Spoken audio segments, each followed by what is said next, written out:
नमस्कार दोस्तों, मैं हूं सीमा पुरा। दोस्तों, आज हम आपको पेट से जुड़ी समस्याएं जैसे लूज मोशन या जिन लोगों को बार बार दस्त लगने की समस्या होती है, पेट में भारीपन, ब्लोटिंग की समस्या रहती है, की समस्या को दूर करने वाली कुछ लाभकारी अभ्यास बताएंगे। यह समस्याएं एक ऐसी समस्याएं हैं जो कभी भी किसी को किसी भी उम्र में हो सकती है। दोस्तों, लूज मोशन के कारण व्यक्ति के शरीर में पानी और ऊर्जा की कमी हो जाती है, जिसके कारण व्यक्ति की पूरी दिनचर्या प्रभावित होती है। लूज मोशन के होने के अनेकों कारण हो सकते हैं। इसका मुख्य कारण अक्सर यह समस्या फूड एलर्जी के कारण हो सकती है, या फिर हम कह सकते हैं कि खान पान को लेकर लापरवाही और स्ट्रेच के कारण भी यह समस्या उत्पन्न होती है। और जिन लोगों को अक्सर कॉन्स्टिपेशन की शिकायत होती है, पुरानी से पुरानी कब्ज की समस्या रहती है, के कारण भी यह समस्या उत्पन्न होती है। अगर आप कुछ सिंपल से अभ्यासों को अपनी दिनचर्या में शामिल करते हैं तो आप लूज मोशन या पेट से जुड़ी किसी भी समस्या को दूर कर सकते हैं। आइए देखते हैं कि समस्या को दूर करने वाले इन अभ्यासों को कैसे प्रैक्टिस किया जाता है। दोस्तों, लूज मोशन की समस्या को दूर करने के लिए सबसे पहला अभ्यास हम करेंगे मंडूकासना।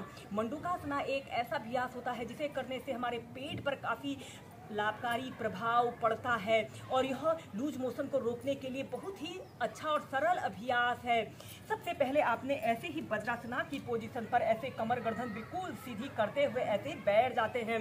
आपके पैर के अंगूठे एक दूसरे को स्पर्श कर रहे हों और आपने ऐसे अपने दोनों हील के बीच में ऐसे बैठ जाते हैं और ऐसे अपने दोनों हाथों की ऐसे मुट्ठी बांध लेते हैं। अंगूठा अंदर की तरफ रहेगा और फिर मुट्ठी के बीच वाले छिद्र को ऐसे अपने नाभि केंद्र के पास ऐसे रख लेते हैं और फिर लंबी गहरी श्वास अंदर भरते हैं और श्वास छोड़ते हुए आपने ऐसे धीरे से ऐसे आगे को झुक जाते हैं, ऐसे अपने पेट को अंदर की तरफ पिचका लेते हैं और ऐसे सीधे देखते हैं और एक आरामदायक अवधि के लिए कम से कम 2 मिनट तक ऐसे ही मंडूकासना फर्स्ट की पोजीशन पर रहते हैं। स्टार्टिंग में 30 सेकंड तक होल्ड करके रखें। यह अभ्यास पेट के लिए बहुत अच्छा अभ्यास होता है। श्वास को रोक कर रखें या फिर नॉर्मल ब्रीदिंग के साथ भी कर सकते हैं।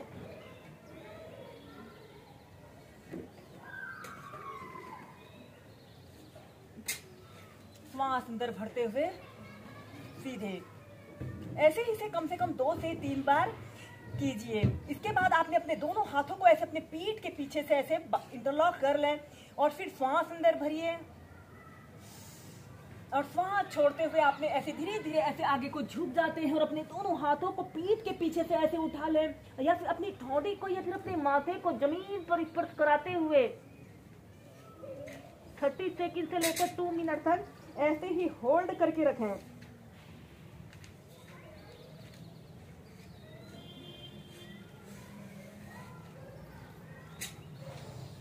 श्वास अंदर भरते हुए सीधे ऐसे ही इसे 2 से 3 बार करते हैं। ये अब हम करेंगे गत्यात्मक पश्चिमोत्तानासना।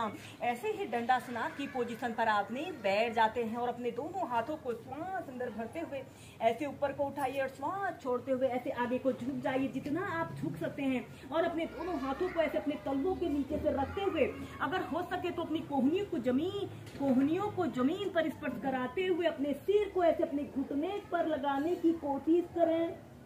कम से कम 10 सेकंड तक रुकें।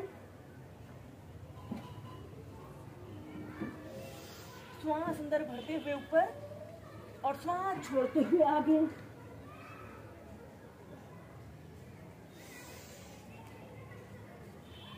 ऐसे ही कम से कम 4 से 5 बार कीजिए।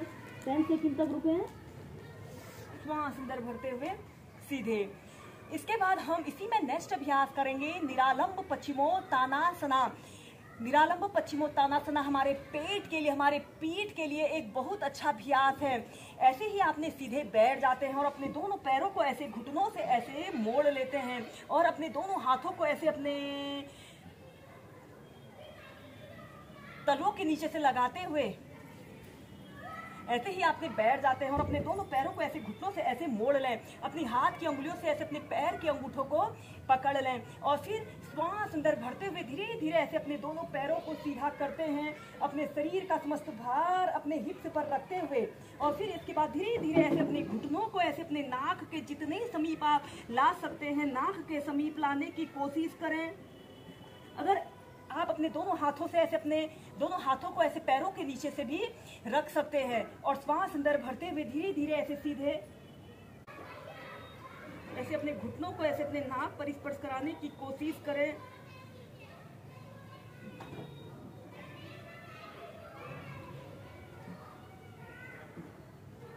और फिर नीचे ऐसे ही इसे 2 से 3 बार कीजिए।